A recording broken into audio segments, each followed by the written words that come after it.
शिव योगी आश्रम कालीधाम भटोली गौरीघाट में 7 दिवसीय श्रीमद् भागवत महापुराण में बड़ी संख्या में श्रद्धालु पहुंच रहे हैं। नरसिंह पीठाधीश्वर डॉक्टर स्वामी नरसिंहदास जी महाराज ने कथा सुनाते हुए भजन और कीर्तन की महिमा बताई। उन्होंने कहा कि भवसागर पार करने के लिए भगवान की कथा और दर्शन मात्र से जीवन पर्यंत आनंद ही आनंद मिलता है। स्वामी जी ने कहा कि भवसागर पार करने के लिए भगवान का भजन कीर्तन और पूजन अर्चन करना जरूरी है।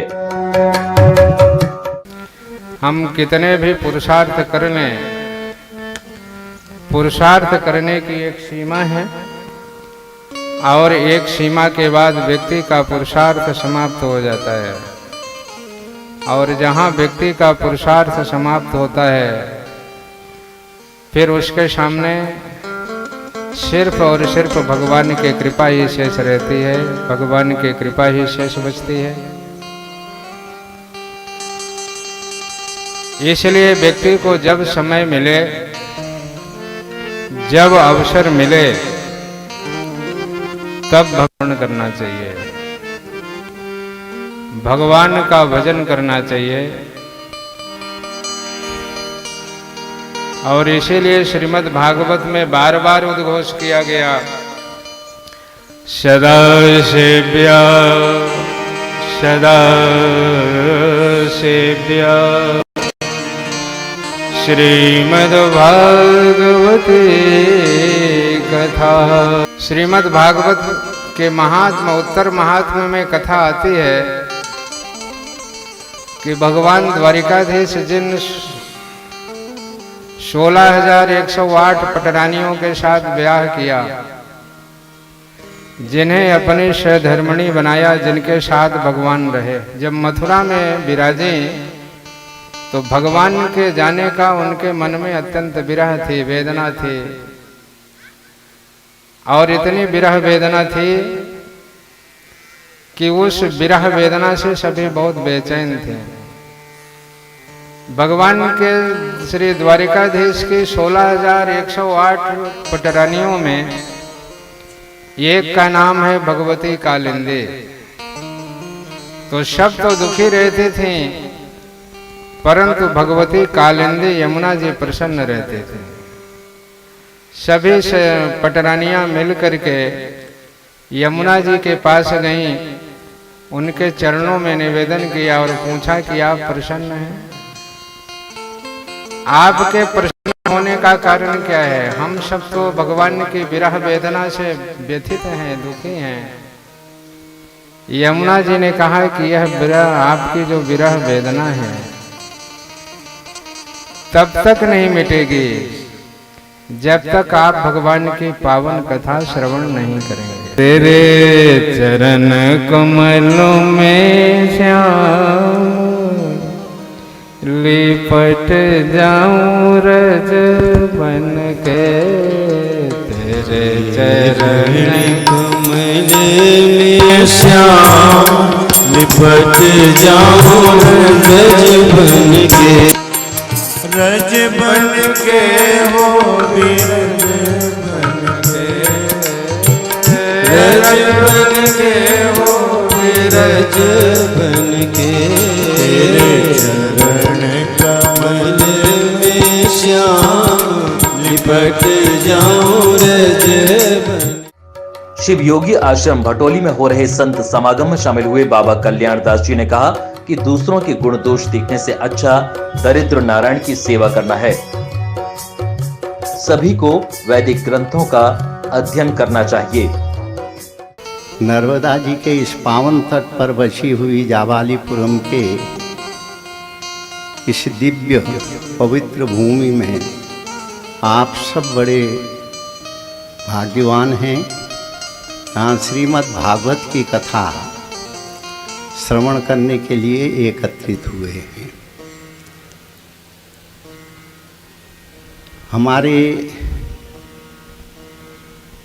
नरसिंह मंदिर और गीता धाम नरसिंह मंदिर के परमाध्यक्ष, गीता धाम के संस्थापक पूज्य साकेत वासी श्यामदास जी की अचानक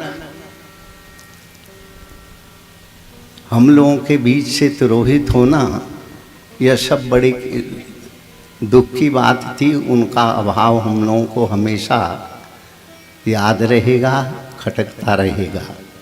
किंतु महापुरुष जब शरीर से नहीं होते हैं तब भी उनकी आभा, उनका संदेश, उनकी व्यवस्था समाज में जीवित रहती है। आज हम बड़ी प्रसन्नता की अनुभूति कर रहे हैं। उनके स्थान पर परम तेजस्वी श्री नरसिंह दास जी महाराज आसीन हैं, जो उनके अधूरे कार्यों को पूरा करने में संलग्न हैं। लोग हमको क्या कहते हैं इसी तरह से सोचता है। मैं क्या करता हूँ अपनी तरफ नहीं देखता है।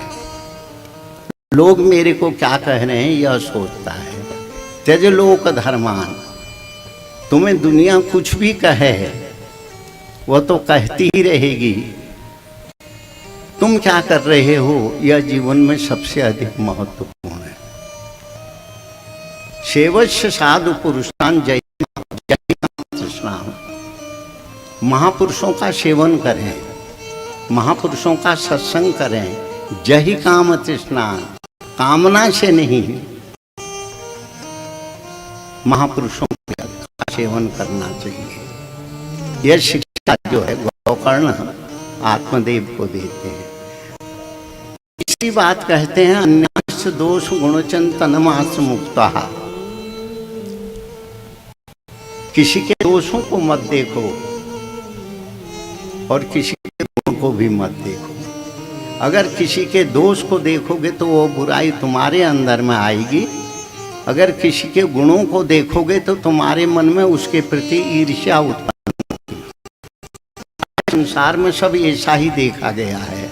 अन्यास दोष गुणचन तन मात्र मुक्ता, इससे मुक्त हो जाओ। श्रीमद् भागवत महापुराण में चल रहे संत समागम में पहुंचे स्वामी मुकुंद दास जी महाराज, डॉक्टर राधे चैतन्य महाराज, बालक दास महाराज, पूज्य अनूप देव जी महाराज ने अपने विचार रखे। व्यासपीठ का पूजन अशोक मनोध्याय, सांवल दास खत्री, जगदीश साहू, शिव कुमार मिश्र और सुनील भागचंदानी ने किया। श्रीमद् भागवत महापुराण में प्रतिदिन 2 बजे से ज्ञान लाभ अर्जित करने का आग्रह प्रभु वंदन परिवार ने किया है। Bureau report, hit voice. Shri Goswami ji कहते हैं भगवान के अवतार के अनेक प्रयोजन है। राम जन्म के हेतु अनेका, परम विचित्र एक देखा। परंतु हम भक्तों के लिए तो बस एक ही प्रयोजन को लेकर के चलना चाहिए कि भगवान का अवतार हमारे लिए होता है, सिर्फ और सिर्फ भक्तों के रक्षा के लिए। सो केवल भगतन हित लागे, सो केवल भगतन हित लागे। परम कृपाल प्रणत अनुराग। भगवान कहते हैं कि लोग मुझे समदर्शी समझते हैं। समदर्शी समुझे कोई कोई, परंतु भगवान कहते हैं कि हम समदर्शी भी हैं। और इसके साथ साथ अहम भक्त पराधीनो, कहते हैं मैं तो भक्तों के अधीन हूँ। भक्त की जो इच्छा होती है, भक्त का जो संकल्प होता है, वही भगवान का संकल्प हो जाता है। बोलिए भक्त वत्सल भगवान की जय।